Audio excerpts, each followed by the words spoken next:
the part that I internalized was knowing that I was going to be able to be in some spaces that other people weren't, people who didn't have the same opportunity, and it has been my role, the way I see it, to ask the questions other people can't be there to ask, right? And so like I said before, it's not something that I cried about or anything like that. Like, that's my role in the family. That's what I got to do. And then if you think of a family as more metaphorically, then just the students that I'm a part of, the communities that I'm a part of, are all considered my family, and I still play that role.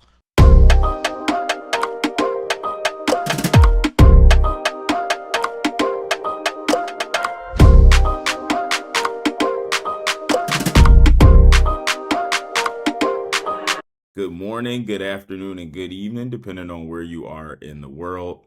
My name is Jabir McKnight, and I'm your host of the Spark Podcast. And we have an amazing episode for you today. I'm joined by my friend and mentor, Dr. La'Tonya Rease Miles, a first-gen extraordinaire professional making a way for so many people like myself, as well as the author of a new book, Smart Girl, a First Gen origin story.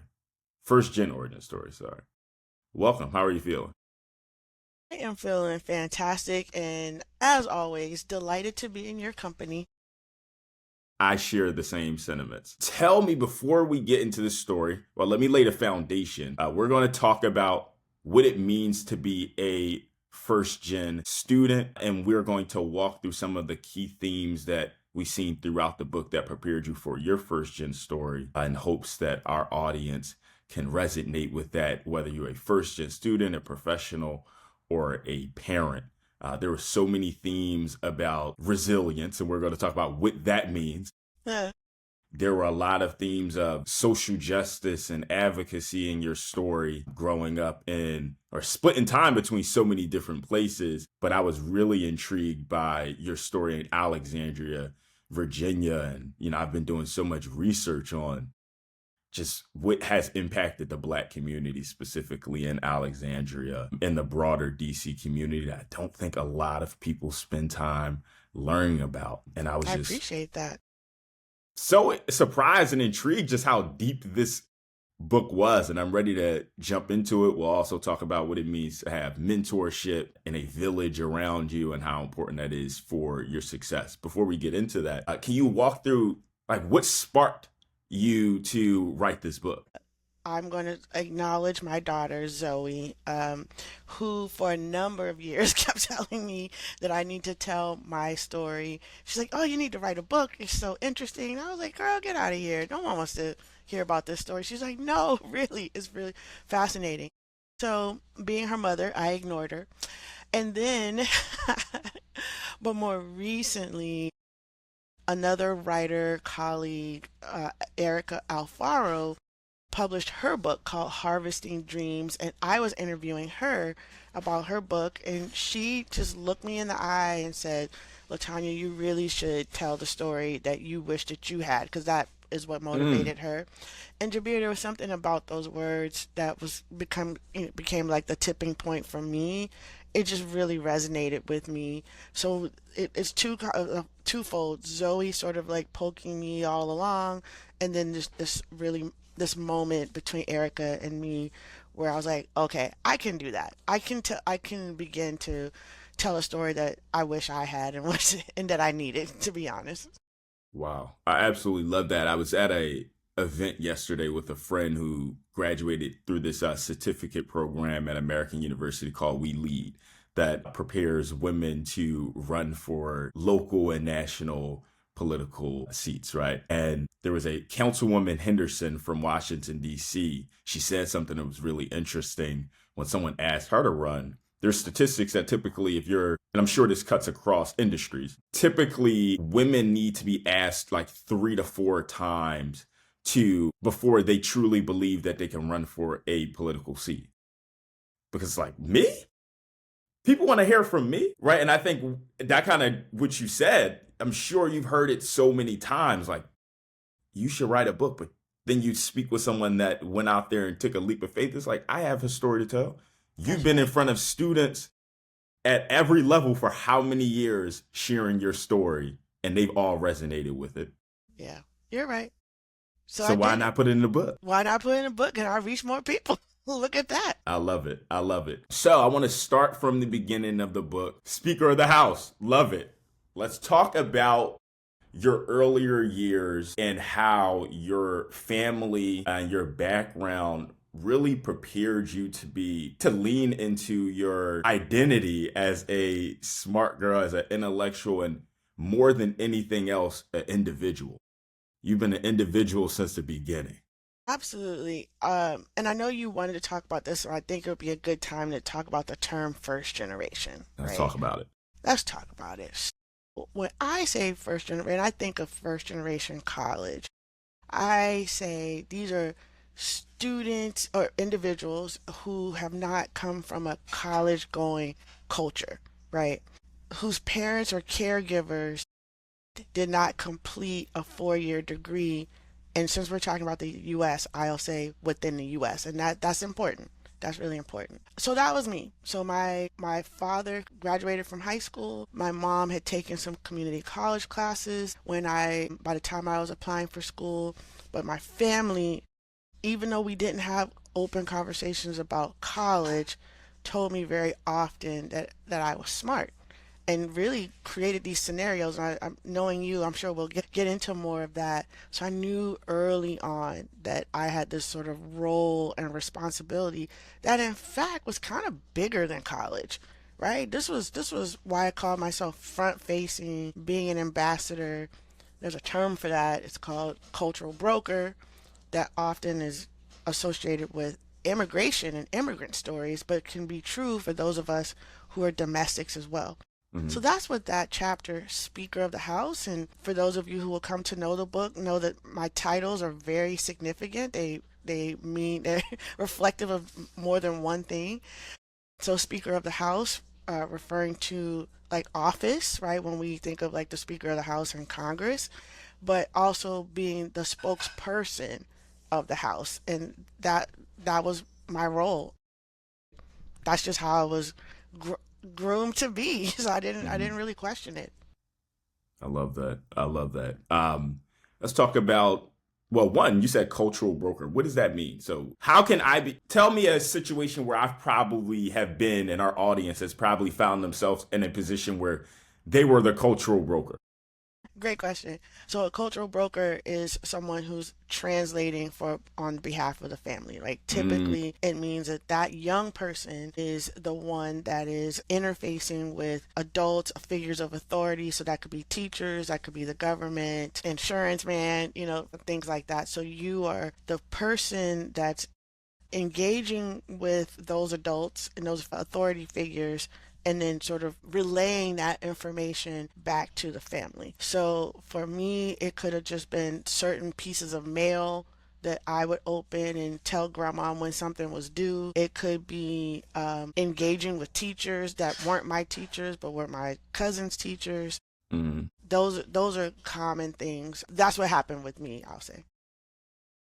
That's definitely, yeah, I think that's a common thread that so many people have gone through. Where do you think the power in as you age, have you seen yourself draw from that in your like earlier college Yeah. first gen story as well as like going into your professional life? Like how did that empower you? How did you utilize that skill down the line? That's why I started with that chapter, right? And in that particular chapter, as you know, I'm in the second grade where I'm in this, and I had this unique opportunity, is the way I look at it, to speak to the mayor as part of a school assignment. But, my family is telling me, you got to ask the mayor this question, a really significant question, right? And I just internalized that. The part that I internalized was knowing that I was going to be able to be in some spaces that other people weren't, people who didn't have the same opportunity, and it has been my role, the way I see it, to ask the questions other people can't be there to ask, right? And so like I said before, it's not something that I cried about or anything like that. Like, that's my role in the family. That's what I got to do. And then if you think of a family as more metaphorically, then just the students that I'm a part of, the communities that I'm a part of, are all considered my family, and I still play that role with folks. I know that I'm in places and spaces that other people aren't or Hmm. can't be yet, but I got to speak up. So I take that very seriously.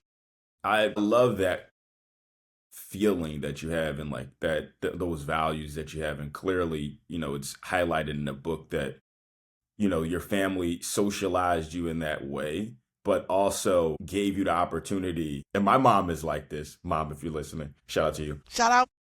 In a way where, if you have a feeling about something, a strong feeling, if you're able to express that feeling and it's logical and it makes sense, then, it's not like irrefutable. I just said this, so everything goes. It's, what are your thoughts? We think you should do this. And when you were in that moment when you were going to ask the mayor that question, did you have any angst about, am I going to get in trouble? Or did you feel empowered because you knew that your family was going to back you up because you were doing it for them, but it wasn't, they were going to hang you out to dry? Definitely B. Definitely B. And imagine that. Imagine being 7 years old, and going in with that level of, to some degree, confidence. I mean, I'm sure I was nervous too, right? But the way I framed it in the story, in the chapter, is that my uncle and my grandmother coached me up, right? They're like, no, no, no, no, no, T, this is what you say, right? We already practiced this. And so I knew that if there was any consequence to be had, my grandma or my uncle or whoever was going to have my back. So I didn't really worry about that too much. I just sort of did it. Even if I wasn't fully understanding what I was reading, I knew it was important to them.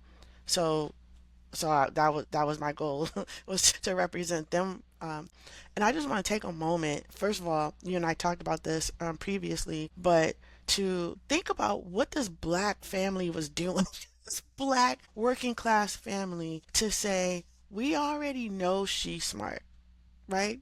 That's the Mm-hmm. story. They had already decided that. And there's consequences, and there's some negative things that come along with that, of course. We've talked about that too. And the next step, the chess move, was to say to the school, now what are you gonna do? We know this. Now you all need to figure out the best classes for her to be in, and all that. You don't hear those stories. The stories is always like, in some ways, especially for black folks, is where somehow the family is resistant to education, or Mm-hmm. things like that, or like, oh, us, they told me they already knew. They already knew, and they just didn't have all the resources and vocabulary for those things. But it was like, you all, teacher, principal, y'all figure Mm-hmm. this out. But we know. We already know. We know. We know. She's a little So, professor. We already I know. mean, reading book. How many books do you think you read? I guess a week in your adolescent years.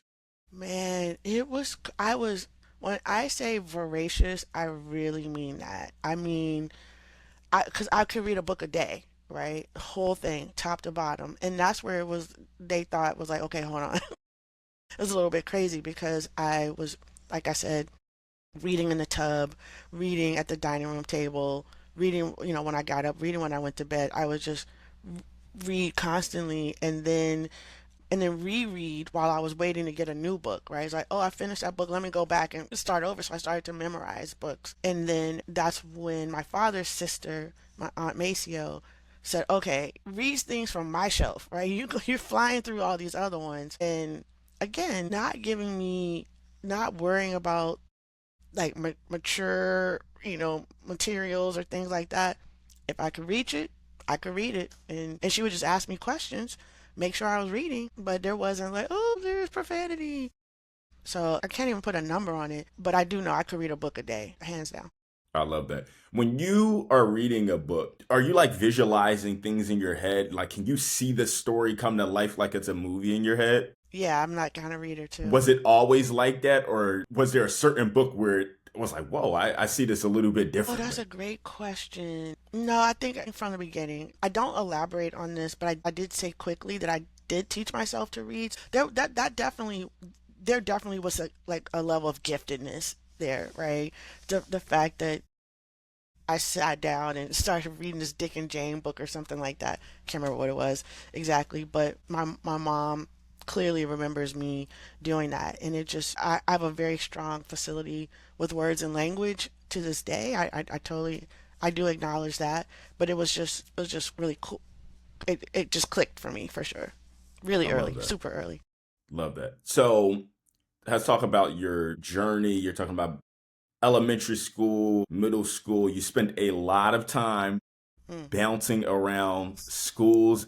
I mean, I in between did. different states. How was that experience going from the East Coast to the South in your earlier years? You talked about it a lot in the book, but I mean, just think it for the audience. I mean, a backdrop of this is, the 70s That's right. and the 80s. We'll get to the 90s, later on. So this is coming fresh out of the civil rights era. But, Hmm. for most people, when you're talking about busing or you're talking about integration, most people assume that a decision was made, in 64, 63 and 64, and then schools were just automatically integrated. And that's just not necessarily the Not case. true. So going down to the South, how did I guess you Good seen yourself a question. little bit differently, and what are some of the trials and tribulations that you faced at an Oh early my age? gosh. You are asking amazing questions. Okay, let me start with this. So, as you know, DC is a really unique and special place, right? So, of course, it's in the South and you feel the legacy of the South.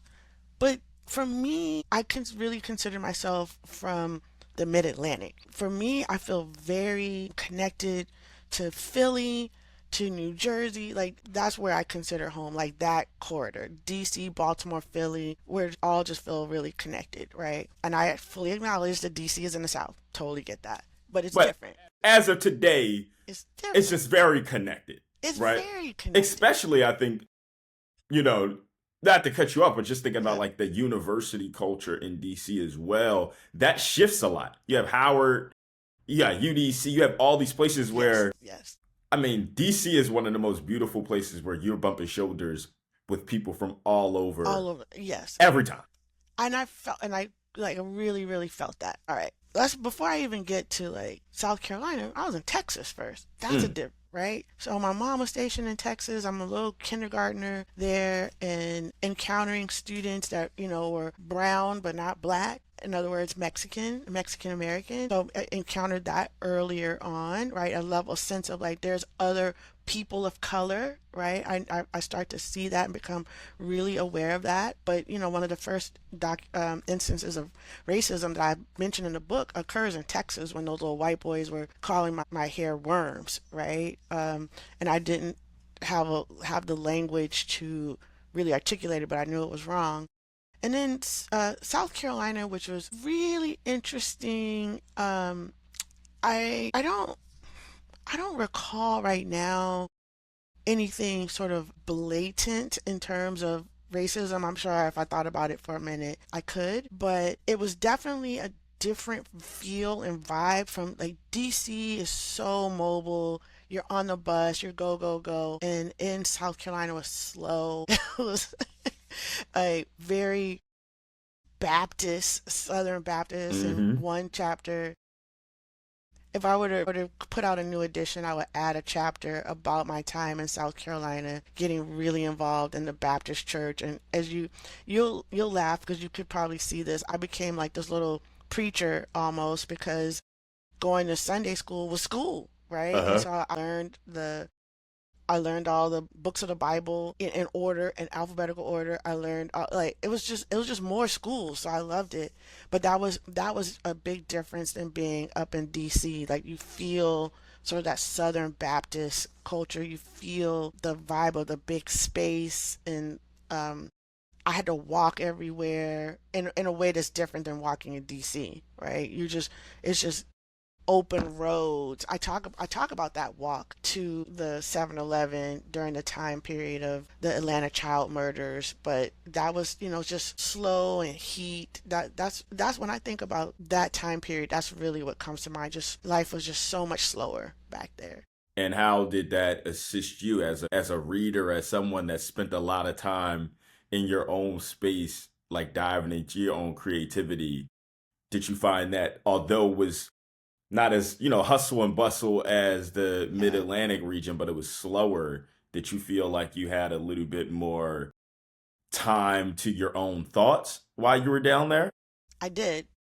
I don't know if how much of that was it was probably a combination of geography and circumstance because down in the south it was my mom and me and a stepfather that I had as opposed to my cousins in and out of my row house, right? The row house in Alexandria was hustle bustle bustle, right?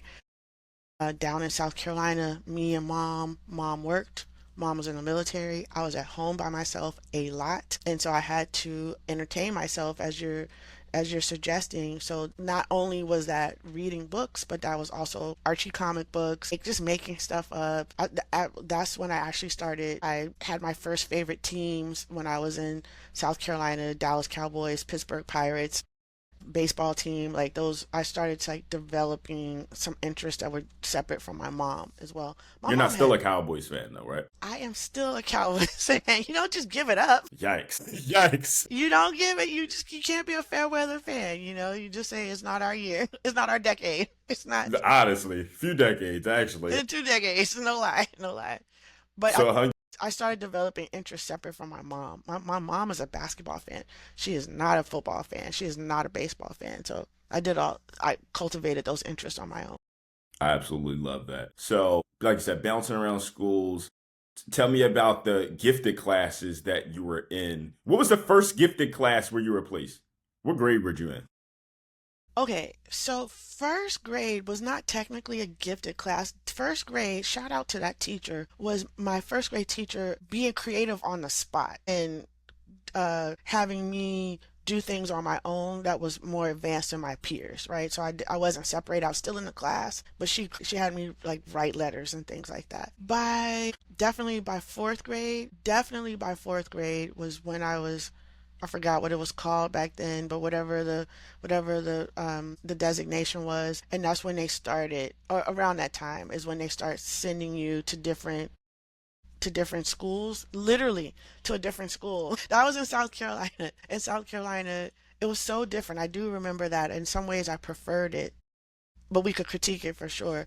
But so, just to be clear, what happened was one day a week, I guess it was one day a month. Honestly, I don't remember. But there was one whole school day where I would leave my current school, go to a different school where I guess kids from all over the city gathered, and we had that whole school day, and we did these special projects like making films, like studying archaeology. Like you do a deep dive on something special, and then the expectation was that you had to keep up with your homework. You couldn't fall behind, so that was the indicator that you were in gifted classes. Now the other kind of gifted classes I think is probably more common that people experience. It was like the school within the school situation where you are in your school but you go to different classes from everyone else, and that was the most common experience I had with that. Was harder in some ways. I felt that was a little bit harder Wow. because I there's certain friends that I would see in certain classes and then not see them in academic classes, Hmm.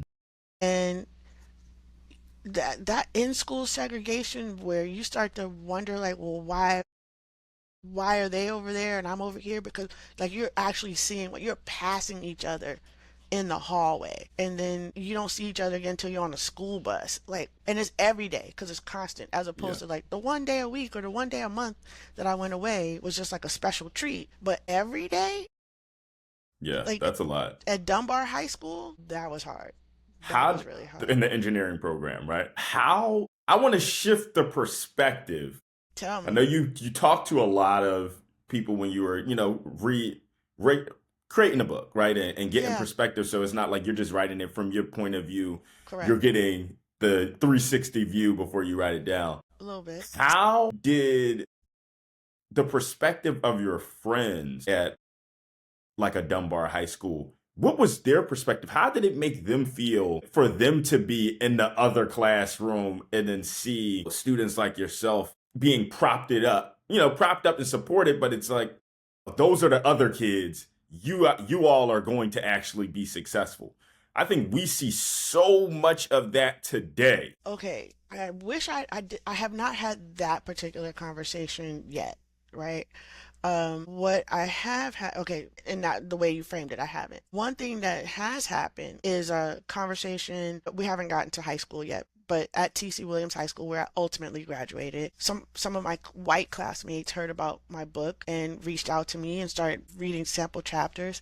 And of course, you're not going to be shocked. A lot of folks here won't be shocked, but they had no clue what was going on. Like, what? You did what? You were experiencing what? But I will credit their level of like maturity and open-mindedness about that. And we have actually had a TC Williams online conversation Mm. about sparked by my book. It was sparked by the chapter Rebel Girl in particular, and people were just very, very thoughtful about it. So that happened. And then the other thing that happened, while I didn't speak to my other classmates, I did speak to my cousins, and that was the heartbreak right there, because I could hear it in their voice how proud they have always been of me, but at the same time how hurt they were that I was in these other situations, but specifically that I left, right? And I could hear them say, T, we're so proud of you, but literally, I had, someone say, I felt left behind. So I can only imagine what my fellow classmates felt like. That was hard right there. Wow. And how do if you feel comfortable sharing, you know, I'm hearing it in the past tense, like felt left behind. Do you feel like some of those feelings persist even to, it doesn't even have to necessarily be present day, but present day? Be, Yeah. like survivor's remorse, right? Like So, you going and yeah. having Oh, I definitely have similar that. experiences. I definitely have that. Yeah. Particularly with my cousin Ronnie. Like, I'll just name it. Ronnie is a very important character in the book. Well, you read the whole thing, so you Yes. know. Yes. You know. He is a very important character in the book. And I mean, a real person, real things, but a character nonetheless. And it is true, Ronnie was like one of the closest thing I had to a little brother. And like I said, like to this day, I do think, I don't know that tension is the right word, but there's definitely there's a lot of emotion there between us. And again, I know he's very proud of me, but the fact of the matter is he never did go to college. I mean, he went that one semester I wrote about, but he didn't go back. I mean, so proud of the fact that I'm happy to know that his daughters did go and complete. But it also shows too that that's not the only way to have a great life, to go to college. But yeah, I'm sure the survivor's remorse. You read Duckmouth. That's the Most hard. powerful chapter in the book. Whoo! That was hard. That was hard right there. So it's all that to say, it lingers and it persists. I think that's something that we all can resonate with. I resonate with that. I Mm, think about it all the time. mm. I think, sometimes people from the first generation lens, right? There's a lot of support that is necessary to get us to where we need to be. I think there's a lot of support, there's a lot of mentorship, there's a lot of divine intervention where there was forks in the road and really you couldn't have crafted it any way. You just right place, right time in Right place, right situations, right? time. Right place, right time. Or, an instinct, you had a feeling that you should do something, but you didn't really know and it worked out in your favor. But when you reflect on that survivor's remorse and people that are close to you or your family that you create, the friends that you have, and it's like they were in a similar situation and they just didn't get Mm, that divine guidance to make that right instead of going left, and it made all of the difference. And it's like correct. small decisions like that over a extended period of time. Yes, you nailed it. And I really, really wanted to highlight that because I did not want this to be the story of rugged individualism and meritocracy, that I just worked harder than other people. Were some gifts? Absolutely. Ronnie has gifts too. They're just different. But there were moments, I mean, we won't spoil the whole thing, but of divine intervention. I could have easily easily just been, I don't know. I feel like I easily could have been back home. Other people might say, "Oh no, but you're so different than everybody," you know. So I'm aware of that And that's the situation. worst part to me. I think about that. I'm a Philly guy through and through. Grew up in Philly, you know. Um, and you know, people will see you in your adult life, and it's like, oh my God, you're yeah, like you say, wow, you're from this place? I can't believe it. I would have thought you were from here. Or just name some random place that has no like defined culture. Like, oh, I thought you were from Connecticut. What does that even mean? One, what does that mean? But you know, like you said, to cultivate and to have these experiences and to stay curious and to learn along the way and shift yourself and be malleable to what it takes to be successful in the way that your strengths allow you to be successful Right. and Absolutely. not the way in which someone else defines success. Mm. Sometimes you have to get out of, I'm not going to say a city mindset, but the mindset of just because I grew up this way or we've always done it this way, it's the only way to do it, Yeah. Yeah. right? Yeah. If everyone before you did it wrong, that doesn't mean you're going to say, well, you know, my grandfather did it this way. And then my father has done it this way. And they both did it wrong. They both did wrong. Be different. So, not to shift gears, I know we can bounce around topics, but I want to go back to Yeah. before we get into high school. Really fun chapter about Fangirl and you having this love for Prince. I was just having a conversation with some friends about Prince. Before we talk about it, I want to get your opinion on this. You have 4 artists. One has to go. Okay. Well, Prince always has to stay, so go ahead. Whitney Houston, Okay. Michael Jackson, Prince, and Bob Marley. Damn. Well, Prince always has to stay. Ah, I hate these things. I don't really mean it, but I'll say Bob Marley, but I don't really mean You don't that. really mean it? I don't really mean it. I don't. I understand it. That's people were always on the fence. I did a poll and it was like 50% Prince and 40, something like Prince had 48% to Bob go. Marley. Yes. Oh no, people just don't understand. I was saying, I think Prince with this latest generation hasn't aged as well. Yeah, perhaps. I think that's truly it. But I'm like, it depends. What are we ranking this on? I didn't give a Yeah, yeah, criteria. We're talking yeah, about yeah, pure artistry, writing yeah, ability, yeah. being able to, you know, use instruments, performance. It can't be Prince. Right? No, no way. Yeah. But So he was hard my one. guy right from the jump. So, Fangirl, tell me about Yes. your love of music and Yeah. culture and, you know, just why that's important to your identity. And we could tie it into, you know, the work that, you know, you did in UCLA, right? Like fangirling about Prince and all of these other different artists, right? I think you had a very eclectic music taste where you loved what you loved. It's not about what everyone else listened to. That is true. You know, I think in another universe, in the multiverse, there's probably a world in which I was even more involved in music. Mm. Um, I don't know. I don't know if it was as a musician. I never played an instrument. Uh, s- Music and reading just came very, very naturally and organically to me.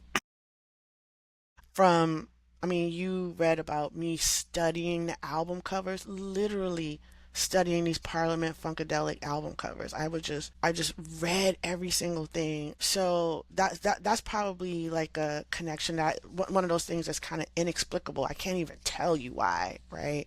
But I definitely have this really, really strong connection to music. Again, especially around that time period where I was by myself a lot, and mom was working in the military and it was just me and her, so I just listened to a lot of music. And so for folks, you know, I'm in a different generation, so when I say listen to music, like, this is not in a portable situation. Right, this is like we're playing a record on a record player, so I have to sit next to the speaker. You know, I'm not just bop bop bop, you know, around until later when I got like a Discman or something, but Hmm. or a tape recorder. But even then, you're very much tied. You're like your proximity to the music was like critical. Yeah. And so that just became another way of communicating, a way of understanding the world, the way of, like you said, like exploring my own interests. Yeah, I grew up with a lot of soul and R&B. My mom also loved Willie Nelson and encouraged me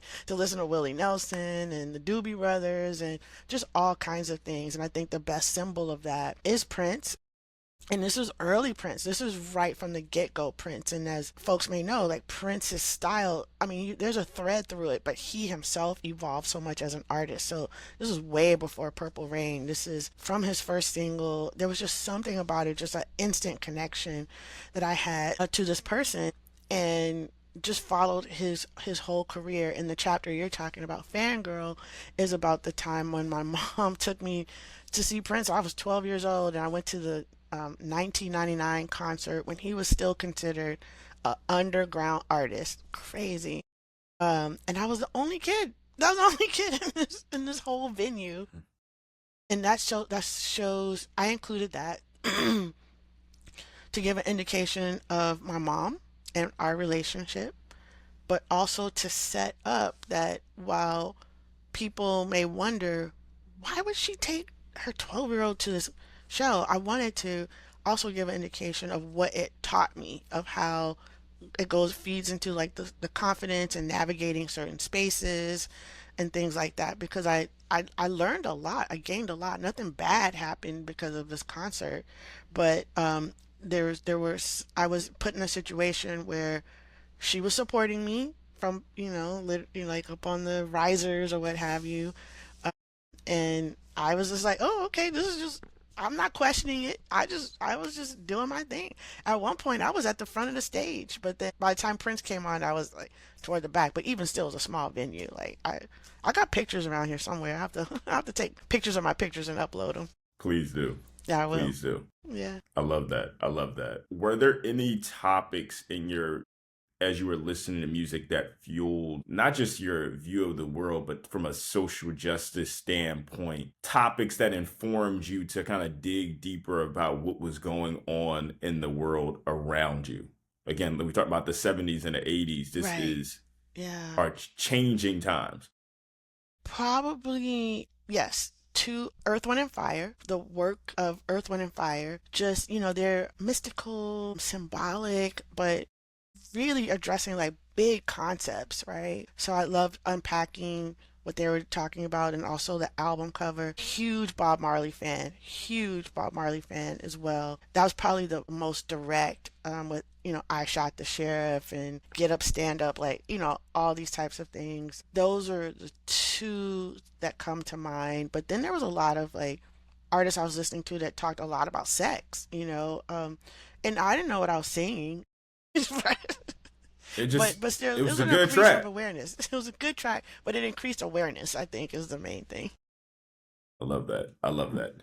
So, Fangirl, 12 years old, went to a concert, really developed or further developed your love of music. I mean, going to a concert at 12 years old is amazing. I think I went to my first concert at 14. It was Powerhouse in Philly. I remember that. I Okay. saw Drake, Rick Ross, Nicki Minaj, Whoa. Meek Mill. Yeah, it was like that was my first concert. I was on the floor. I remember that. Dang. Shout out to my aunt. She got me tickets. Shout out, Auntie. Yeah, Yeah. that was an amazing experience. But I've always loved backpack rapping, like Lupe Fiasco and Yeah. Common.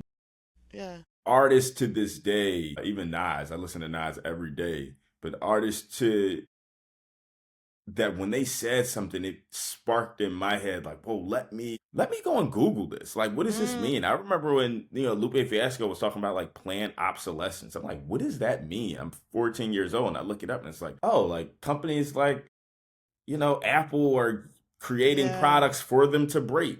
But Yeah. Oof. where do these products go after they're done? Oh, they're dropping them, in a Yeah. landfill and such and such. And this is how That's it's deep. affecting the world. Music and literature and all these things are so important in shaping our worldview. Um, And that's why I really loved that chapter, because some people think, it's just play or it's a distraction. But if you, like your parents did in your earlier age in this first gen story, right? Encouraging you to be logical, encouraging you to have a perspective that you would defend, encourage you to have critical thinking. That allows you to see the opportunity in something some would say as simple as music. These artists have a perspective and they have a feeling that they're drawing from when they're creating this. We need to have a critical lens when we're listening to it. Yeah.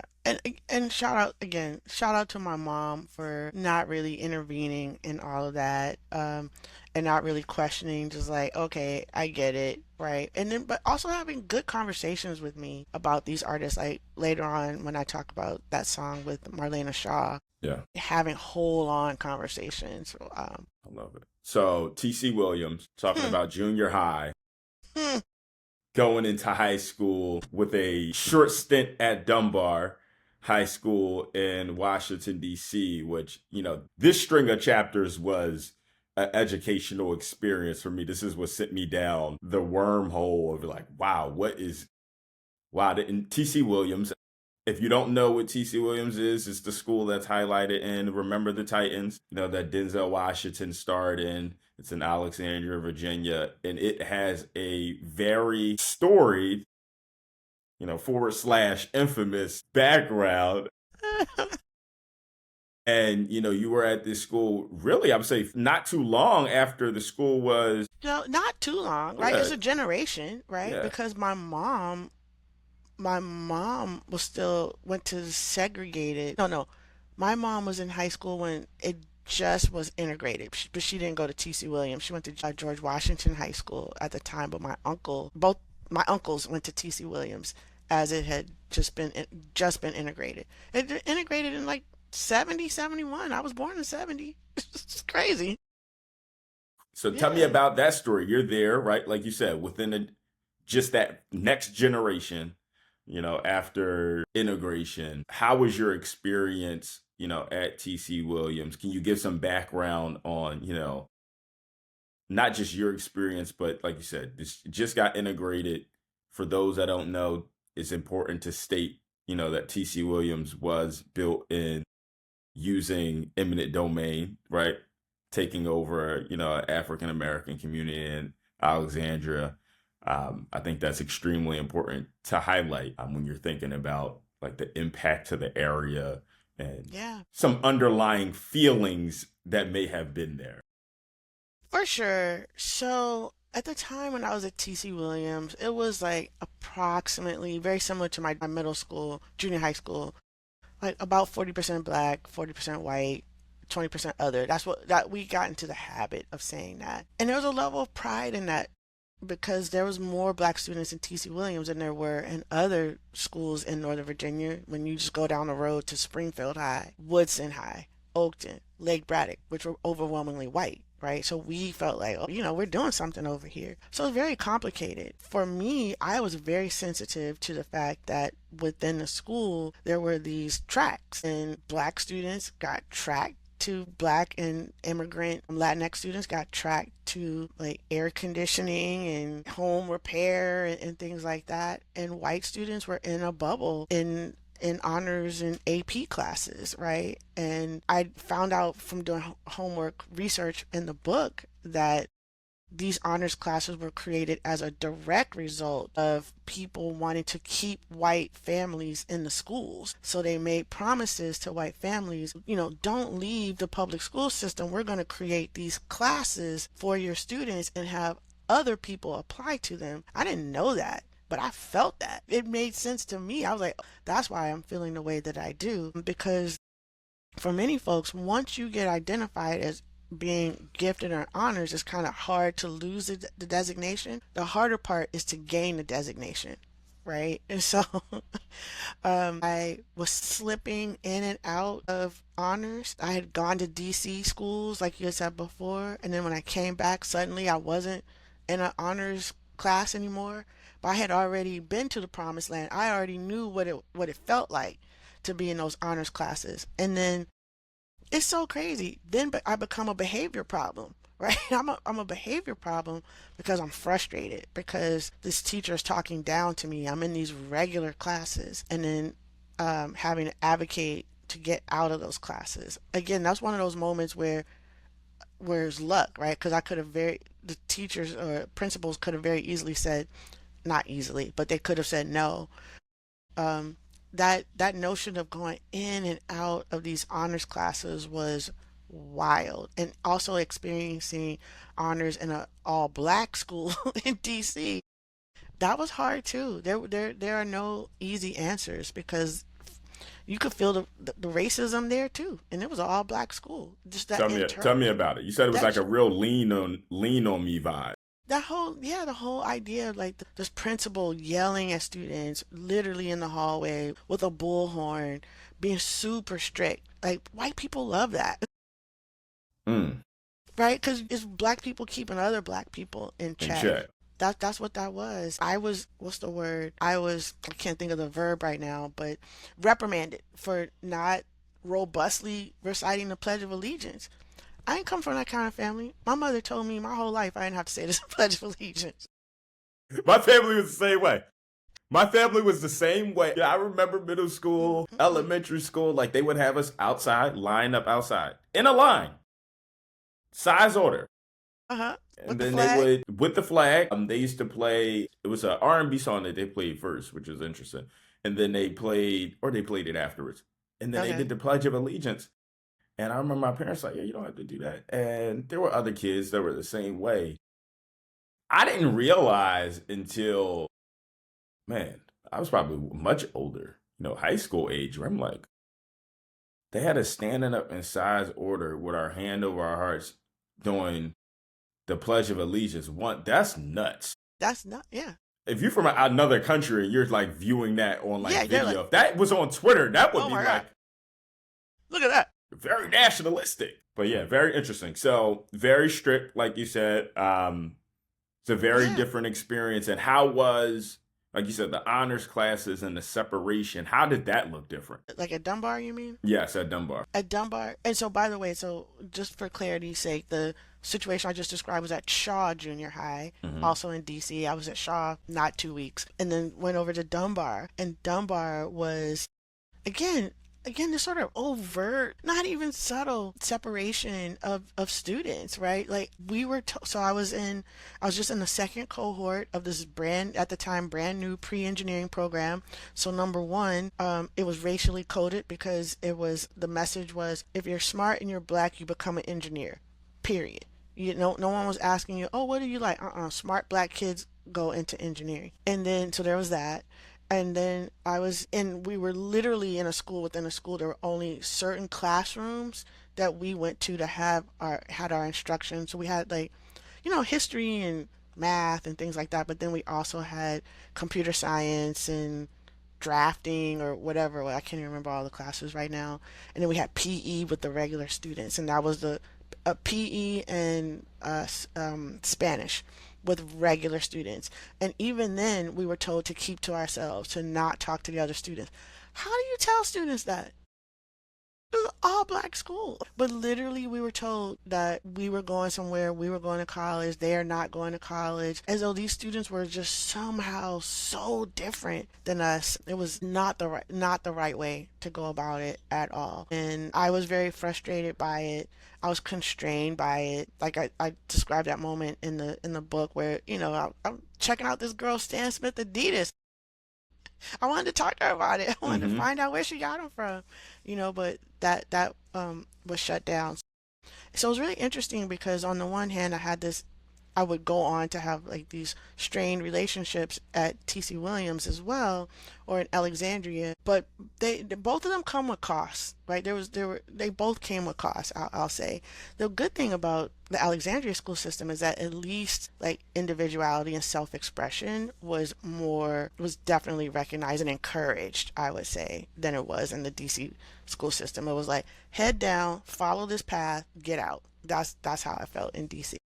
Wow. Wow. And are you still connected with classmates from both situations? No, not DC schools. Yeah. I wasn't there that long. I would be so interested to see like how those pathways I has look people shaped up on out. Facebook, but I don't see.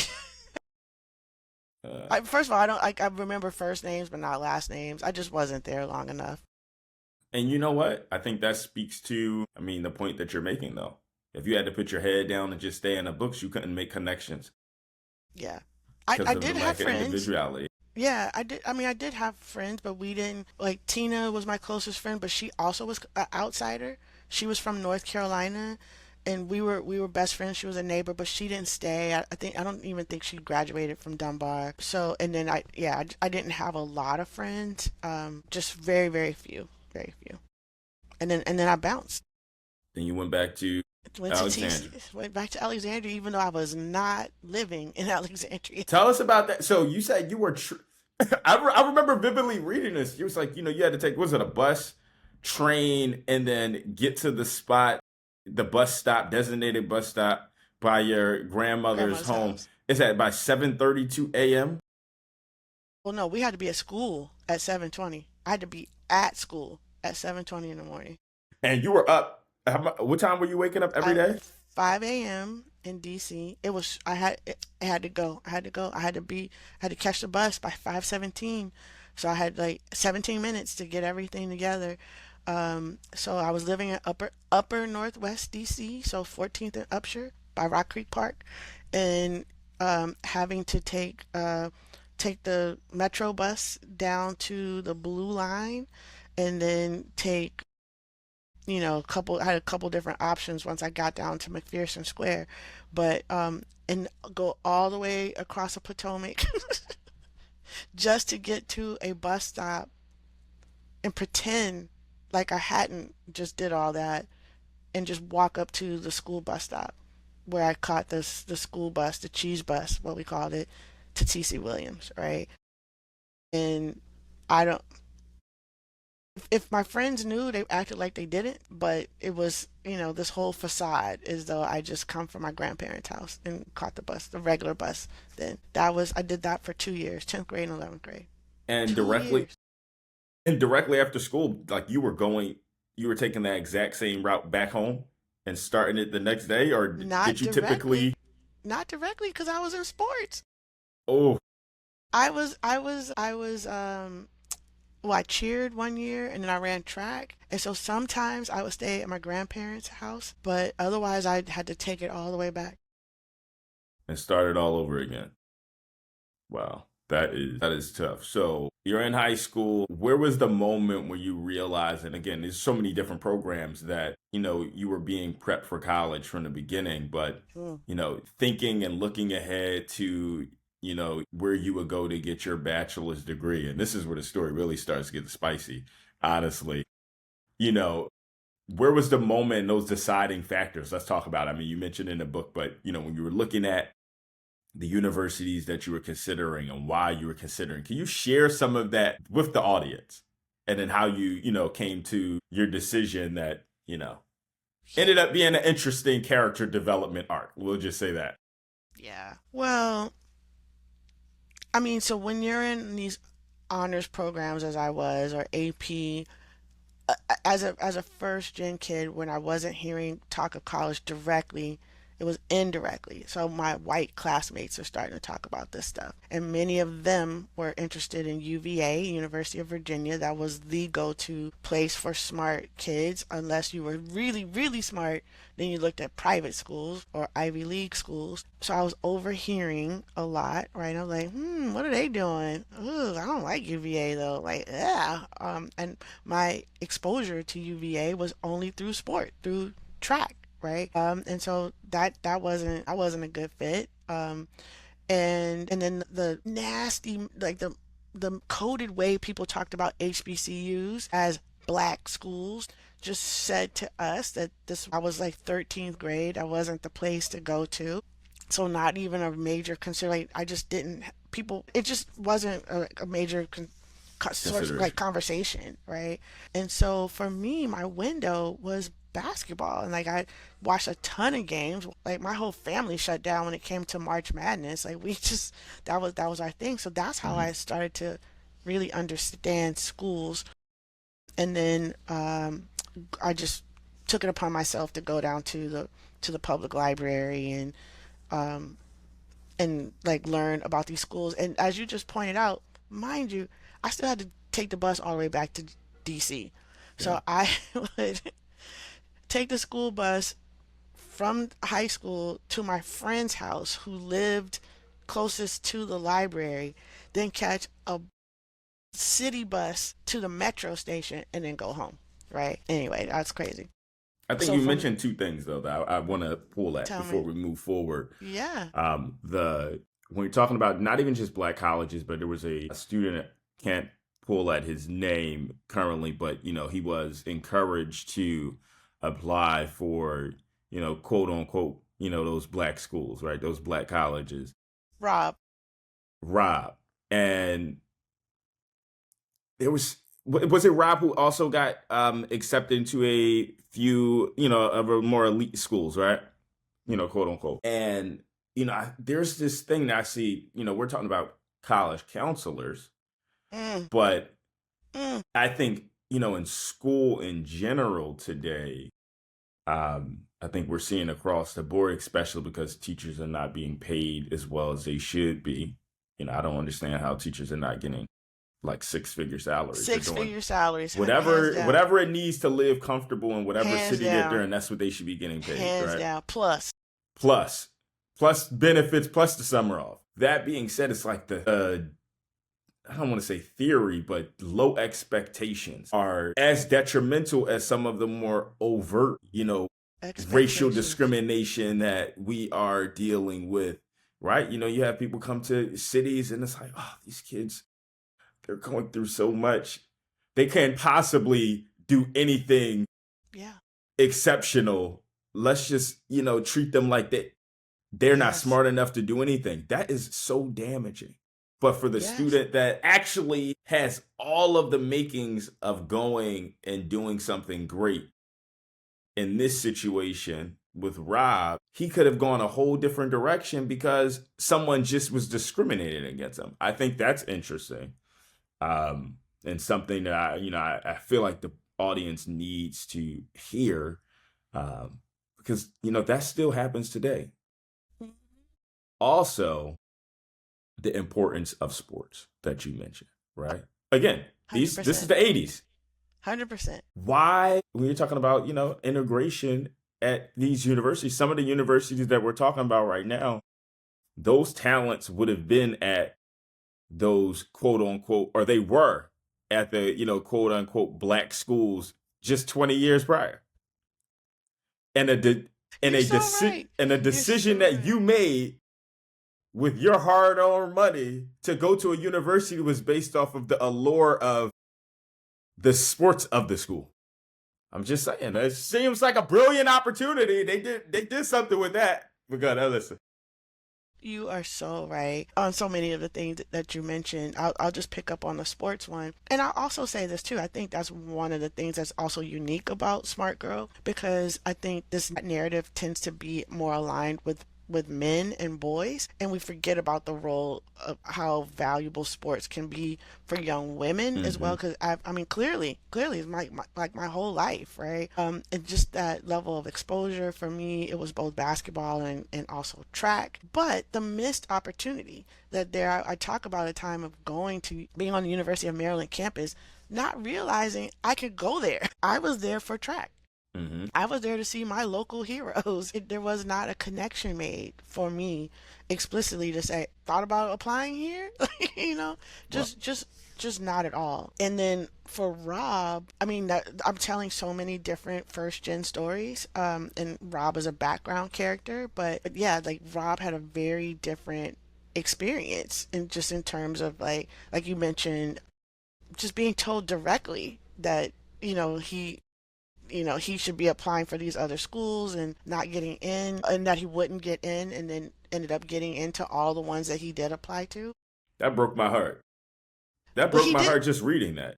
oh, but he did get in though. That's a good thing. Yeah, but I'm not thinking about just Rob. What about the Yeah, what that's about right. What about the other? Ooh, hoo, hoo. What about the other Robs? And the fact that basically, Jabir, I had to Harriet Tubman this thing, which was to say, tell my other friends, Rob, Danny, Megan, and Kim, don't go to that guidance counselor. We're gonna go to this guidance counselor, and we're gonna get the hell out of here. Like all the like negotiating that we had to do just to get out. You know what I'm saying? Like, and well, Rob and I were first gen, but those other three, Danny, Megan, and Kim, were not, and we still had to underground railroad that thing. By the way, Rob's in here. Rob and I got married, y'all. So Rob, Hey, Rob.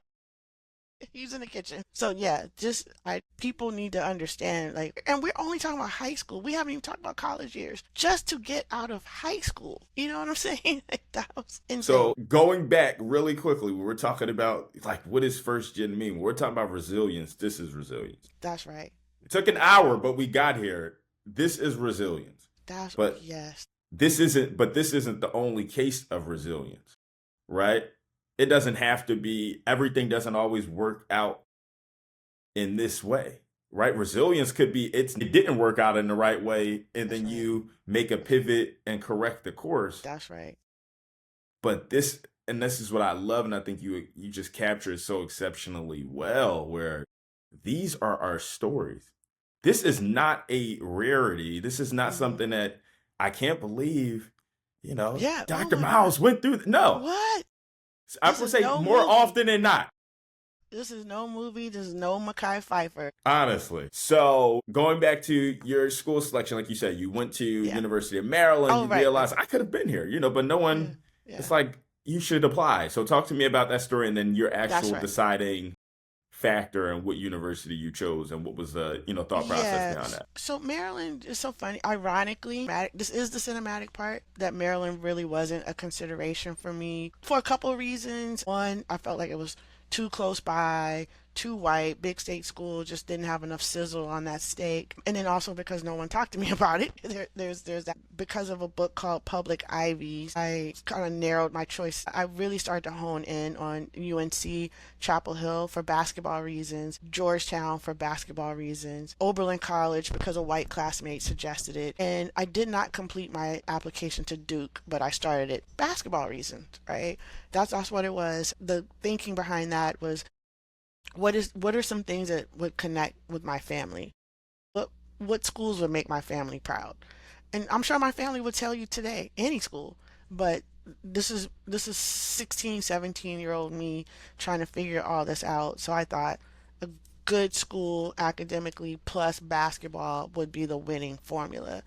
And that's how I really focused on Georgetown and Chapel Hill. I did not have a great experience in the overnight program with Georgetown. This is before like these programs, which are probably being rolled back as we speak. Yeah. But before there were these targeted overnight programs, it was just general come because you've been admitted, which was not the best fit for me. I turned and we got this financial aid award that just looked insurmountable. We're like, no way we could do that. And so Chapel Hill, even though I was an out of state student, just seemed more financially within reach. It wasn't that far from home. It was checking so many boxes. You know what I mean? So I was like, I'm going to Chapel Hill, going to my homeland of North Carolina. I And love then that that. didn't work out. And then you went to Chapel Hill, And and then I went to Chapel Hill and then you realized I thought it was really interesting. Like you said, you weren't really that interested in going to the basketball games after all that. after all of that, but some of just the social justice situations that you were in, which is really interesting, right? Because you talked about your time in North Carolina. Was it South Carolina or North Carolina earlier? North Carolina, right? I grew up and I spent time in South South Carolina. Carolina. And you were saying in South Carolina there weren't any overt Right. racial situations that you were in. But in And North North Carolina, Carolina was totally different. On a college campus at that. yes, it was.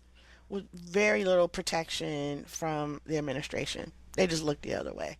Our battle was in the newspaper. We had to write letters to the editor to get the stories told in the first place. And I come in fired up and ready to go, right? And I'm called a Yankee by other black people, right? I wasn't used to that kind of complacency. This is again, I think we're definitely geography played a big part. I'm from the DC area. We don't lay down like this. You know what I mean? We just we we're I was just groomed to speak up, and there was just this level of like, hey, we're just gonna just get a degree and get out of here kind of thing that was very prevalent at UNC Chapel Hill. And I just could not. It was just more to life. I was a freshman. I was getting beat down as an 18-year-old. Yeah, that was hard. I was like, that's not what I came to college for. I didn't want to do that. I wasn't about that life. It was some very like abhorrent stories that I just remember hearing. Like you said, just with like male fraternities on the campus, Yes. just throwing things at some of the members of like the Divine Nine down Yep. there, Urinating on them or urinating next to them. Yeah. and people just looking the other way. Yeah.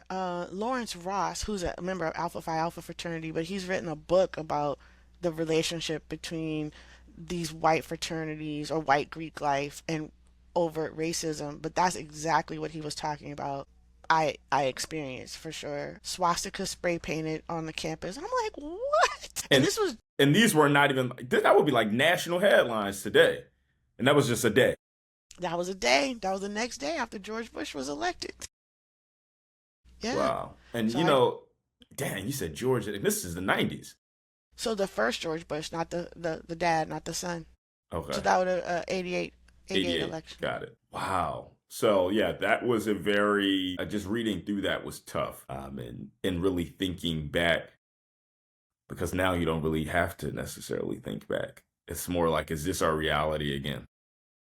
Absolutely. Yeah. And that was probably, well, what we're talking about right now is actually E185 chapter, but one of the ways I was talking about this was through the lens of music as well too, and Billboard 19, in which I am writing about these things in a series of vignettes, so really short memories, right? Not longer pieces, but and each one of those sections is titled by a song that was released in 1988. Your folks are getting a sense of what was on the like what was in the ether, right? And those song titles are commenting or reflective of what I was experiencing. So, for example, My Prerogative or You're Not My Type of Girl is talking about what's going on there. But then when I get to that last section where I describe the moment where we are anticipating Keith Sweat to win Best R&B Album, that was the biggest album of the year in the Black community. And as much as I love George Michael,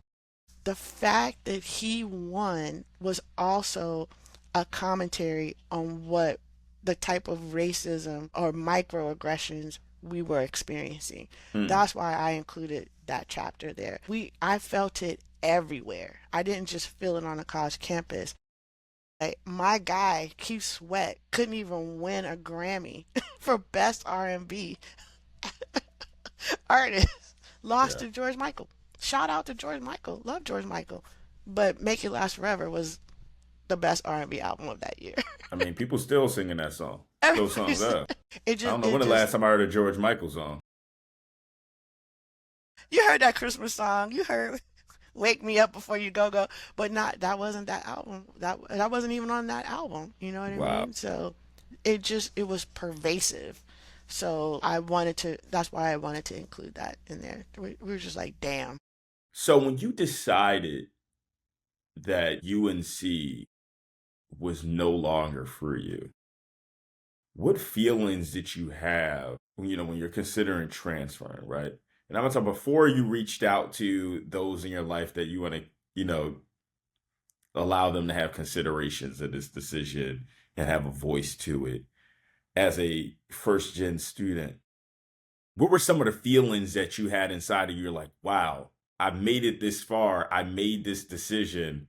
And now it probably feels like I'm about to back out of this decision. What did that feel like? You are literally the first person who ever asked me this question. Ever. Thank you for that. Because one of the things I have learned since is the unlikelihood for someone who is first gen to college to transfer. Because, first of all, you're trying to figure out how to get to school in the first place. And now you got to figure out a transfer process. Not likely to happen. Average person would just stick it out. And then we're talking about a really short time period. So within one school year, I had to make a decision fast, right? Mm-hmm. Just to actually like get like have the thought process to get everything together and still think, okay, well, maybe I need to give this a chance, right? Because maybe this is just too soon. But the thing that propelled me, honestly, was hearing that Howard University students took over the administration building. And that was enough time for me to submit a transfer application because their application deadline was later, right? So it was still in the spring. It was like March or something. I could still apply. But once that happened, I was like, I gotta go there and I'm gonna figure out how I'm gonna get there. Because it's not like I applied to transfer to a bunch of different schools. I was considering Wesleyan. I don't think I actually submitted the application. It was kind of like Howard or bust. Mm-hmm. I guess if you think about it. So I put all my eggs in that one basket and thankfully, I mean, it paid off, I guess. But just just looking at, oh, I'm tired of being, I'll just speak candidly. I'm tired of being with these house Negroes over here. I want to be over there. I want to be over there. I want to be, they're making things happen. I'm tired of, why do I have to like worry about somebody throwing water on me? I didn't come down here for this. Not only And throwing those, water on you, but talking to your people and having to them saying, man, you just got to put your head down and figure it out. Yeah, that's nuts. I just had to, I had to like, that was one of those moments where I had to bet on me and roll the dice and did it. So yeah, that was a very quick process. Then, like you mentioned, brought in my mom, talked to the teacher, talked to Mr. Stanley, the custodian. That was it. And Rob. when you talked to your mom about it, did you just say, "Hey, this is what I'm going to do," or did you like provide like your reasoning behind why you did it? I'm trying to pull like the thread of, is this similar to when you were younger? Or you were like, "Hey, this is a decision that I'm making," and your mom is Good probably like, question. "Why?" And these are the reasons why, and this is why I think Howard makes sense. Or was she happy that you Yeah. were coming back home?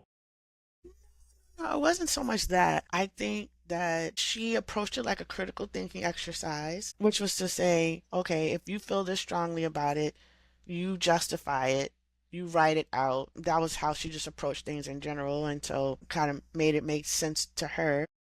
And that was pretty much it. Honestly, I don't even think there was a matter of me asking her because I can't, I don't think I was asking for permission. I don't think it would have shaken out that way. But I think she was trying to help me the best way she knew how, which is to say, okay, put some thoughts together and don't just be irrational. But I mean, by that point, I mean, she really didn't have a lot to offer financially, so it's not like she was withholding money. That it wasn't anything like that. I was gonna have to figure it out anyway, so Love that. that's what Let's it take a was. pause right here. I need to put my charger in. I'm going to mark this clip.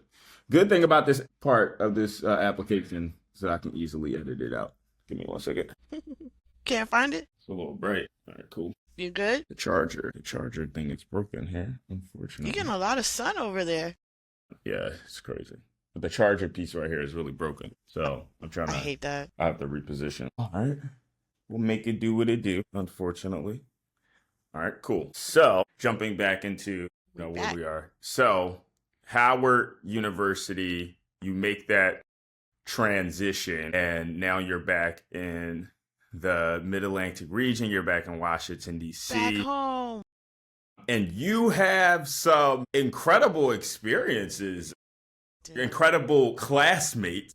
Yep. Tell me about the that transition, and was it like I wouldn't say a culture shock, but like in terms of, from UNC to Howard University, you went there for a particular purpose. You felt invigorated by, what the students were doing and what they were standing for at Howard. Did it live up to the expectation? It did. It really did. Socially, there are these myths. I'm sure you experienced something similar being a proud HBCU alum yourself, where people will tell you, don't go to HBCU. It's not don't go to a black school. It's not the real world because everybody there is black. And what you actually experience is the opposite of that because when race is off the table, so to speak, you start to just experience people as human beings and as individuals. And it was so diverse. It was so diverse. every state in the union, a lot of folks from the Caribbean, a lot of folks from the continent. So people came from so many different backgrounds, had so many diverse interests. So where I said before at UNC Chapel Hill, overwhelmingly people were interested in business and economics. I mean, there's obviously exceptions, but overwhelmingly that's what it was. At Howard, yeah, you had business people at the School of B, but you also had like so many artists and just people of all kind of interests. And so you could kind of find your own place, so to speak. And that's what I found there. So many. I mean, La'Tonia's still one of my best friends to this day. I met her, yeah, my first year there, and socially and academic. So here's the thing: when I got my social part together and like emotionally, my grade shot up, and I had a super strong GPA at Howard. Not because it was easier, but I was I was enjoying what I was learning. I was just in a better place mentally for a period of time. So it was Howard in that socially lived up to to those expectations. As you know, administratively was terrible, but the other parts were great. Wow. So, and tell me about some of your classmates that, I mean, you were That there was with. crazy. I mean, this is like prime. This is like Howard in his prime. And It Howard is was. amazing every year. Let's Yeah, say of that. course. Yeah. But this was a really interesting time for just Yep. Black culture in general. And then you 100%. were at the Mecca. At the Mecca in the early 90s. So, like you mentioned, Raz Baraka is there. He's the son of Amiri Baraka. The group Shy is there. I can't remember all the people right now, but like Karen Good, who was my homegirl, she was a classmate of mine who went on to be an editor for Vibe and Honey magazines. Just so many different folks. Did we know that? I don't know. I mean, we felt like we were special just because we felt like we were at Howard. You know what I mean? So Howard has this sort of arrogance to it. But like looking back, I realized these people, as I was going through the yearbook, I was like, oh my gosh, these people were there at this time. I would say at the time, like, why am I blanking on his name? Carl Payne. So Carl Anthony Payne was there, who played Cockroach. So we were aware of him. We knew that Roz was there and that his dad had been to school there, but he hadn't become mayor of Newark yet, right? So people hadn't yet become who they were going to be at that time. We just knew we were it was a really special time. That's how it felt. We didn't know who Jodeci was going to come on go on to be. Had no idea. It was just this random ass group that Puffy brought to campus. Crazy, right? The fact that, okay, how crazy is that? I knew about Sean Combs before he became Sean Combs, like having that conversation with La'Tonya, knowing that this guy Sean was taking a train up to New York. I mean, just what a really interesting time to be there for sure. And something that you said, I think, is extremely important, right? Oh, HBCUs are 13th grade. This isn't the real world. But in the real world, one of the things that we talked about earlier, again, is as a first gen student, resilience is one. Two is grit, right? Environment is another factor. You have to have confidence being first gen, Uh, or you have to build confidence. I'm not going to say you that's have right. to have confidence, but you That's have right. to Build. I love build that. confidence. That's right. Agreed. Are those not some of the most important skills for someone to have in quote unquote the real world? One of my mentors loves to say, college is a microcosm of the world. Yeah. What you see people honing in on in their college experience without the right guidance are typically is going to be the things that they do on a broader scale Hmm. in the world. It's not necessarily nothing you do at college matters. Like, why would you go to college if it's not a microcosm of the real world? It has to be Right. preparing you for something, right? That's the whole point of college.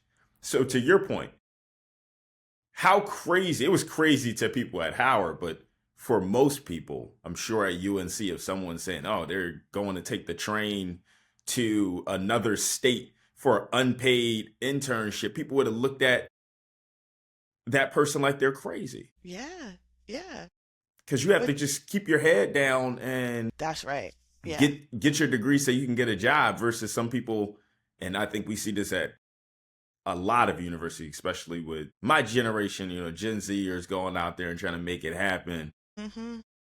but willing to grab life by the horns Yeah. and take risks. And to me, what I was even hearing from you, you've been doing that. This was like the environment, it already made sense, and that's why you were drawn to it. From Yeah. you, the reasons why you applied to your universities, to I'm not going to do a reach school and a safe school. These are the ones that I'm going to go to, and I'm going to apply to them, and we'll see where it falls. Yeah.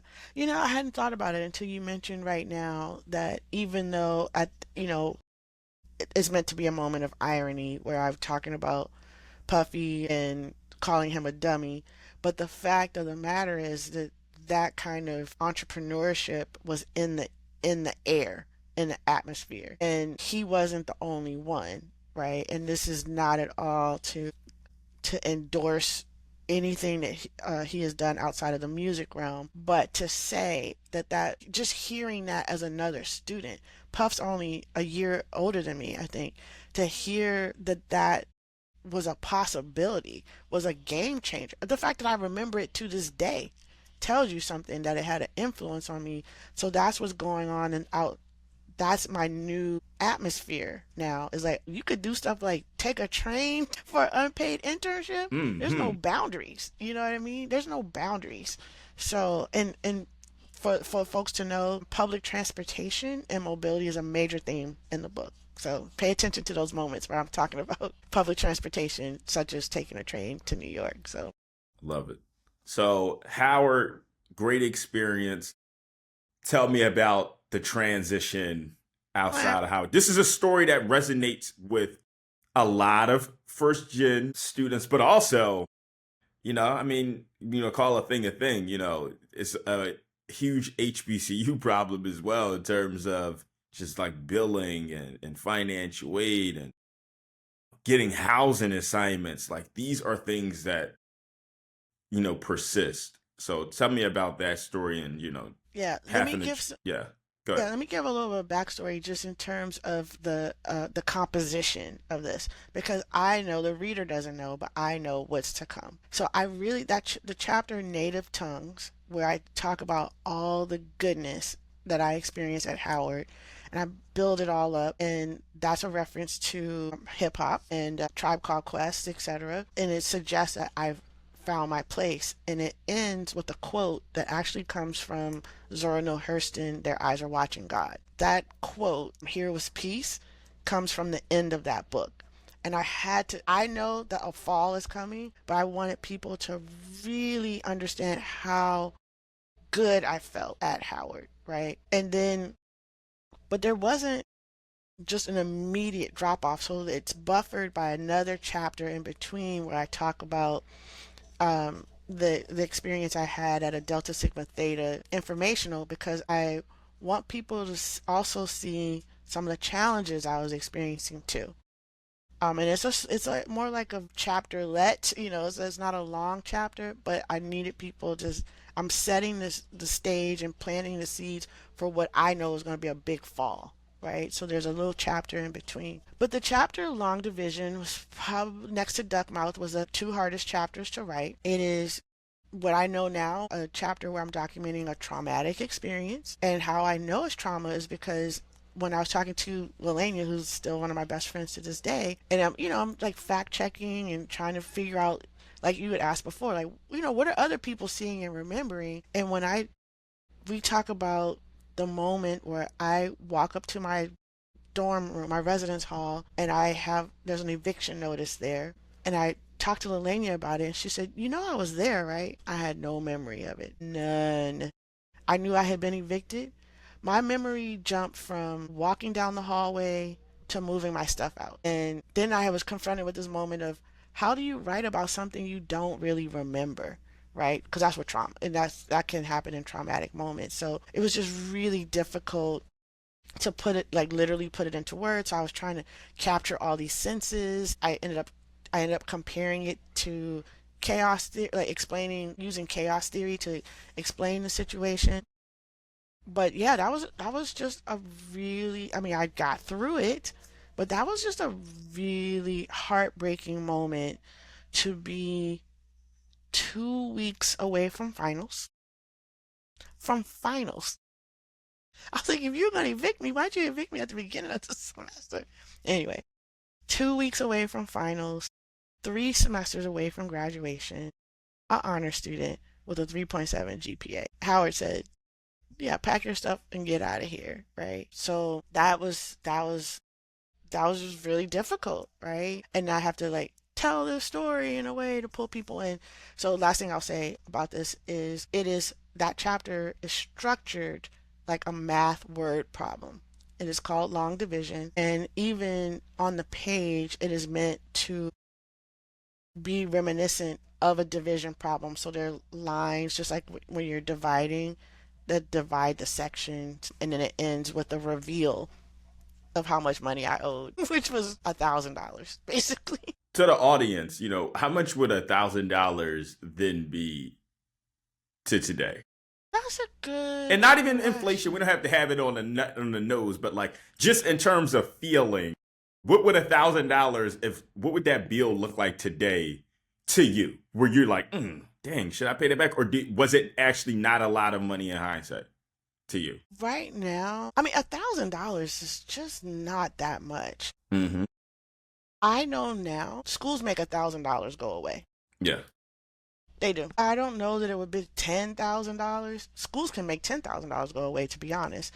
But overall, like the reception I received from other people generally was that it wasn't that much even back then, right? Now no one jumped in to save the day in terms of giving like writing me a check, but I didn't get the feeling from other people like, oh my God, you owe that much money. Um, so overall, I would say yes, $1,000 then wasn't $1,000 now, but it also wasn't $10,000 either. I got it. So transitioning out, and that's tough. This is where the story gets tough, but I think in a way it also makes your story and the work that you do even more interesting. I think it gives it Yeah, more I agree. color, I agree. because it's not like just some streamlined story. It's Mm-mm. a story of resilience. I'm going to keep saying of resilience. And this speaks to that, where most people would have probably given up, especially in a time where you can get a job and somewhat Mm-hmm. survive. You didn't have to Mm-hmm. be a college graduate. My parents are not college graduates. My mom Mm-hmm. took a few classes at Pierce College. Shout out to her. Yeah, yeah. But, she was able to get a home. Mm-hmm. Those are not necessarily the same That's right. living conditions that we're in today. Mm-hmm. But to know I need to finish this journey. Let's talk about this. So you took a job as an admin assistant. I think the threads of this is persistence, community, but also like your foray into Mm, your Black feminist journey. Let's talk about correct. it. Absolutely. So first of all, I just want to say, and you had mentioned this earlier, there was this, I say this explicitly, there was no other place where I wanted to be. I couldn't think of myself anywhere else but college. There was a moment though where I was like, okay, I'll keep working in this office. I'll be an office manager and take classes here and there and ultimately get my degree. But even then, that meant I was going to be on a college campus. So I just couldn't see myself anywhere else. That's the resilience. That's the persistence, right? But while I would have loved to have graduated from Howard University, would not have been, well, I'm also very thankful, I should say, for the other education that I received at the University of Maryland, both the degree that I received, but this Black feminist support, woo, and it was fire. You know what I mean? I had these particularly two different mentors who came from different backgrounds, both like showing me the way, but also advocating for me, being, you know, additional mother figures for me. So Dr. Sharon Harley and Dr. Mary Helen Washington, who were explicit in their Black feminism, were just incredible role models for me. And to work that intimately with them, so closely, like out, I spent more time with them outside of the classroom than I ever did in the class. I only took one class with Mary Helen and never took a class with Dr. Harley, but to be research assistants with them and to just do like I had so much freedom with them. I just incredible. What an incredible experience. So well prepared me for graduate school. I love it. I love it. We talked a little bit earlier in high school about college counseling Mhm. and how the subtleties of, racism and discrimination can, alter the direction of someone's life. Tell me a bit about your experience with the scholarship that you received Oh my gosh. and that experience, right? Because based on how it was written in the book, you didn't even receive it as this person was like discriminated against you. This was someone that you thought was extremely, I'm going to say you thought, this is someone that was extremely accomplished and their word meant a lot to you and their words to you were not necessarily the most kind. Can you talk to me about that experience and how your community that you just mentioned, how they got behind you and supported you and during that tough time? Yeah, so by the time I transferred to University of Maryland, I had finally settled on a major, which was English, right? Even after like resisting all my gifts and talents with it, I was like, okay. And then, you know, the sort of like validation you get from particularly from white professors was a big part of that. Part of the culture of being an English major is like, oh, the fact that you know and can master Shakespeare, that is the ultimate. And so I was at Maryland, not only do you have your English major, you choose a concentration. So my concentration was like the Renaissance, like crazy, right? It was fine. I loved it, right? Mm-hmm. But just the fact that needing to prove something, right? So when I won that Hooper Memorial Scholarship,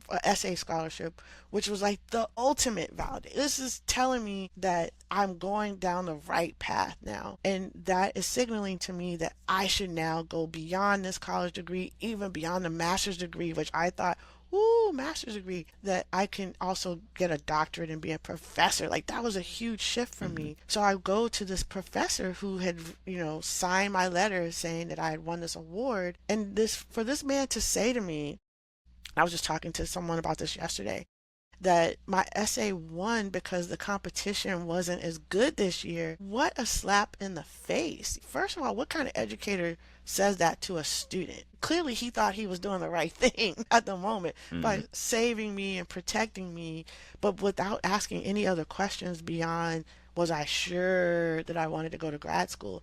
Nothing. He didn't know anything about me. He didn't know anything about my back. He knew that I submitted this essay, just nothing, right? And so I took that. Well, the intervention, the divine intervention being another black female professor seeing me cry in the hallway and calling me in, and then very quickly, this was all in the same day, telling me, with also without knowing me, you absolutely should apply to grad school. She ain't know nothing about me either, Mm. but very quickly said, yes, you should apply. Made such a big difference for me. And then she, along with some of my mentors, and would go on to confront that white professor and in writing and tell him he needed to apologize. Like that was, man, that was like my mom on steroids. You know what I mean? These women knew how to navigate the space. Mom had some cues and ideas, but they knew how to do it. And that was just so meaningful for me, that the way they just stood up to him and like, no, you don't take this. No, that white man is crazy. Yeah. And he apologized, so I'm very, very thankful for that level of support that they showed me what was possible so quickly. It wasn't like years in between. It's so important. It's so important. And like you said, that support system is extremely important to a first gen student as well, right? And Hmm. now you're talking about a totally new level, right? Like you're trying to go to this next level Hmm. as a master's or a doctoral student. That is a new level that most people don't reach. Hmm. And you're going through this as a first generation student. That's so words matter. Yes, yes. And I can't. Who am I going to explain this to, right? And I love how you talk about levels. It does definitely reminds me of like video games, right? And trying to beat the dragon at the end to get to the next level. How am I going to get to this next level? But I will confess to you though that this story almost didn't even make it into the book. I was talking to my homegirl Martha just about writing, and she was like, "Man, it's so brave of you to talk about these things. I'm sure you experience, a lot of challenges." And I had this moment. I was like, "Did I experience challenges?" Mm.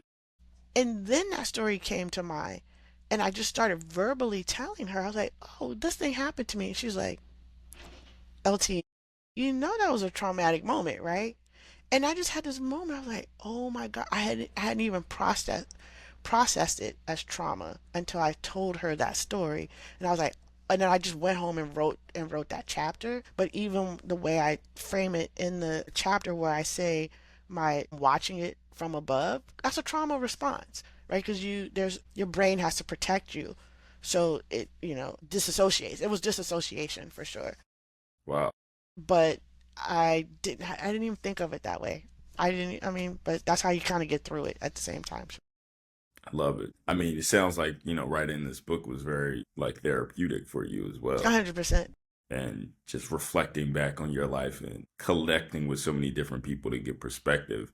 Mm-hmm. I mean, I learned a ton about you reading the book, which is, absolutely amazing. So when you were thinking about grad school and, you had an opportunity to visit the best city on God has ever crafted on the earth, Philadelphia, for I was like, wait, what city was this? Okay, yes, Philadelphia. for Yes. UPenn. And, I thought that story was really interesting. Oh, goodness. Tell me about that experience where you went up, you showed up early, um, and what I heard was a level of, at least how I read into it, was a level of microaggression where, there's, let's just find some random black Random. student to take you on a tour. Yeah, tell me a little bit more about that experience. And do you feel like you dodged a bullet by, not going to the University of Pennsylvania? Yeah, so by this time I did have confidence in my ability to be an Ivy League student, right? I didn't have that confidence coming out of high school. Had that confidence thanks to Sharon Harley and Mary Helen Washington and others. Like, okay, I could, be there. So I got that confidence. I'm also very confident about Philadelphia. Like I said before, I'm an East Coast girl. Philly's like big DC to me, right? So I'm not at all intimidated by Philadelphia either. I took the train there by myself. I'm like, I'm hopping on a train. It's not a biggie at all to me. So I'm there again. Public transportation is very important to the story, but so I'm there and I'm, feeling great. And my thinking the whole time was that this is the ultimate. No, UPenn does not have a great basketball team, but it's, close to home. It's Ivy League. I say I want to study Shakespeare. Like all it's checking all these boxes, and I had a fellowship as well. But that moment of that racial microaggressive moment that you described, like set the tone, like right from the beginning. Like I literally had just landed into the English department and was sort of paired up very randomly with this black student who just happened to walk into the office. She was not my host. I was waiting for the person I was going to stay with. So that was already like an indicator that it was not a good place for me. And then when I went on the tour, I guess it was the next day or something like that. There was just too many people of color feeling so openly grateful that just didn't sit well with me. Just the way people talked about the city and whatnot just was not a good feeling. And then I had the contrasting experience of my visit to UCLA, which was just very welcoming, very open. And then, a UPenn professor told me straight up I should go to UCLA. What I heard about UPenn is that it was just way more competitive. What I ultimately experienced at UCLA. So, I mean, you never know, but I feel like I made the right decision to come to UCLA. I mean, you can never say that, but I mean, you can never know, but I ultimately, yeah. And competitive in what way? There was rumors of students like ripping pages out of books so that their classmates wouldn't have access to that material. Why? Students got ranked. So students got ranked at the end of the first year, and if you were ranked low, then you were teaching, and if you were ranked high, you got a fellowship. So if you were teaching, you were considered a low student. What kind of message is that? Yeah, I did not want that kind of environment. That's interesting. So you went West Coast. That's where you decided and got in a car and drove across the country, From right? Maryland. From Maryland with Rob, your With now Rob. husband. You were married at this time. We were married. We were married by then. Tell me about that journey because I think that is also extremely important. It's something I always look to highlight in any episode, the importance of partnership and how that shows up in a successful life. It's not the only way, but it's also very important. The consideration to move across the country and Yeah. how was that? How supportive was he? And tell me about that road trip that you said was better than even your wedding. Shout out to Rob, the best partner ever, because I had at this point had been admitted to a doctoral program, and Rob was working full time and had not yet completed a bachelor's degree, even though he started before me. So I'm sure I would imagine we'd have to get him on here, but I'm sure there was a level some pride issue in there too. But he put that aside as he has done over the years to support me and my efforts, right? And also was a great opportunity for both of us to get away. Both first gen working class kids just needing some space and some distance. So and it was just fun, this notion of going to LA and all of that. I don't tell this story, but the first day that after we pull out of Maryland, and I think we were still in Virginia to be honest, and we were in a rental truck and we're pulling our Ford behind us, Mm-hmm. and we're driving down the highway, and Rob looks in the rearview mirror and we see our Ford in the next lane. And what had happened was that the rental company didn't tighten the hook, so we ended up we're so thankful, but I mean, we ended up like we had to stop, and then we swung and ended up facing the traffic the other way. We didn't hit anybody else. We were unharmed, but that was the start of our journey. And after that, though, we were going to trade off driving, but Rob decided to drive the whole way after that. And we just entertained ourselves, like I said, by literally listening to a box of tapes, y'all. This is 94, 95, 95. So we didn't even have a CD player in the car. We just had these big tape boxes. So you're not even skipping a lot. You just put a tape in and let it go. So it had to be a damn good tape. So we listened to Mary J. Blige and Slick Rick and etc. And just absorbing the country. We went through Oklahoma, like Texas, Oklahoma, New Mexico route over to California. It was so much fun. I love it. I love it. So you make it to UCLA. Make it to UCLA. Make it to South LA. There were some experiences, and I don't want to give the audience too much because they need to purchase the book, right? But there were some themes that I think is important for your journey at UCLA in terms of, you said a quote that I absolutely loved. You said you were playing a game, but you didn't know the rules. You were playing a game, but you didn't know the rules. If there was anything, honestly, I think that is the quote of the book. I think if we're talking about a first gen story, what does that mean? It means to play a game and also have to learn the rules along the way. Along the way, that's right. Mind you, keep in mind, I had already completed college, right? That's what people don't realize, that first genness doesn't just go away because you got your first degree in hand or you even took some classes. In some ways, it was even more pronounced because there's fewer of us. I got a good girlfriend whose mom has a PhD and is a housewife. Come on now. Yeah. Like, I'm like, what?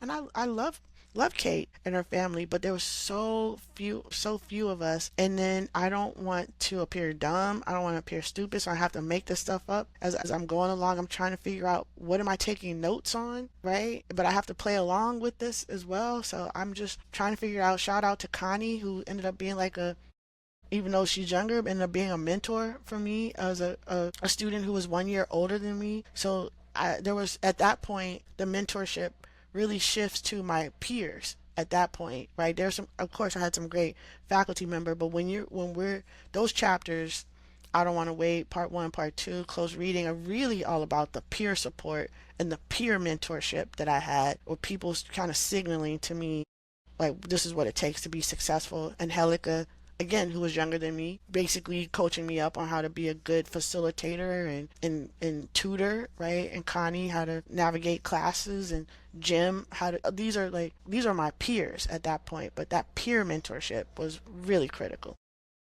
And you being open to hearing them, right? Hearing them out and allowing, to your saying, I mean, these are, some people are older, some people are younger, but you were looking through the lens of experiences and strengths that you've seen them display rather than age. That's right. I resonate with that so much. Mm-hmm. Like, you have to stay curious. You have to That's stay right. curious because you don't know what you don't know, and you don't know what you know until you know that you know. Like, you have to really, you have to Yes. go through it I a know few exactly what you times. mean. Yes, you have to go through it a few times to understand, like, oh, okay, this is the way Oh, it is. that's right. I'm not sure. I had an inclination, but I also don't want to assume that my inclination is just absolutely correct unless you don't have any other choice. Like, if it's a That's split right. decision, you got to go with your gut. But Yeah, yeah, yeah. sometimes you have to, do a little hypothesis and figure it out. So I really enjoy that. I do think that is, if I was to say anything, I think that is the quote of the book that encapsulates so much of this journey. When I'm thinking back, and I shared this with you offline, I mean, this is a coming of age tale. This is something that, I look forward to, and putting it out in the ether that this is some type of film, or this is, Put it out brought to there. life in that way, because reading it, it felt like summertime. It felt like a summertime coming of age story that I would go to the Georgetown AMC to watch and have a understanding that, wow, this is my life, or these are threads of my life and other people's lives that I know that are close to me because we've experienced these things. And also at the end of the story, it's like, whoa, this is great. But then you have to, like, whoa, what's next? What's next? It leaves you on your seat, but in a good way, because Thank you. what you said, the characters in these books are real life people, and some stories are better than others, but that's life. I'm gonna have to quote you forever about the summertime and going to the Georgetown AMC. Really appreciate, I really appreciate like your real time responses. Jabir was texting me y'all as he was reading, so I love that. I'm really glad that it resonated with you. I'll just add one more thing because I'm not sure if I said this to you, but the chapter that I know really stood out to you, Duckmouth, is also one that takes the Three Little Pigs narrative and makes it a real life story. And that I think is something that makes it even more poignant and emotional, but also gives you a good indicator also of like a first gen experience of me being that the little pig that gets away, the little pig that has the brick house.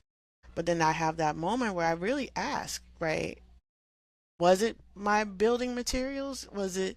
Was my cousin's house made of straw?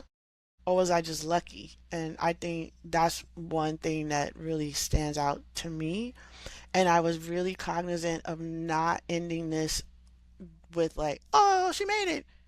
As you know, so I'm just gonna spoil it. I don't talk about going across the stage to get that PhD because that's not the point, right? I could have ended it with that. I could have like, oh my gosh, and there she was. She's a doctorate now. In fact, I just kind of skip over it a little bit because there's so many other things that so many other implications of me getting that doctorate that I wanted to talk about more. And I won't give that part away. But I just wanted to highlight that. And I say this is not a fairy tale. I'm pretty explicit. There's some great things that happen, but there's some things that are ongoing, and I think that's where it really ends. That it's ongoing. The story hasn't really ended. That's absolutely amazing. Is this the last thing, or do you have anything else that you would like to share with the audience before we sign off? Anything that, No, to first generation students out in the world that are listening, to sure, first generation professionals or aspiring professionals that want to, work with students, young sure. professionals that have gone through this, what would you share with them based on your experience? Yeah, well, when you put it like that, I think one of the goals with Smart Girl, and I think one of the reasons why it resonates, is that I really wanted this to be a message to let people know that you don't have to let go of the things that you love or the gifts that your family or community gave you in order to be successful. So while I did not come from a college going background or college going culture, I came from a sports loving one. And that got me through. Like, I wrote my dissertation about basketball, right? I didn't have to give that up. I didn't have to just give in and write about Shakespeare in order to be the person who I became, right? And so whatever that is, for me, it is sport and pop culture and music and hip hop. For other people, it may be something different, but you don't have to let that go. There were too many narratives I've read or seen where, there's all this tension in the family and people have to give up all these different things. So I'm not saying it's not a perfect journey, but still just hold on to those things is the main thing I would say. Find a way to integrate them. I love it. Well, as always, wherever you are in the world, I hope this podcast sparked a new idea in your mind. Thank you so much for tuning in.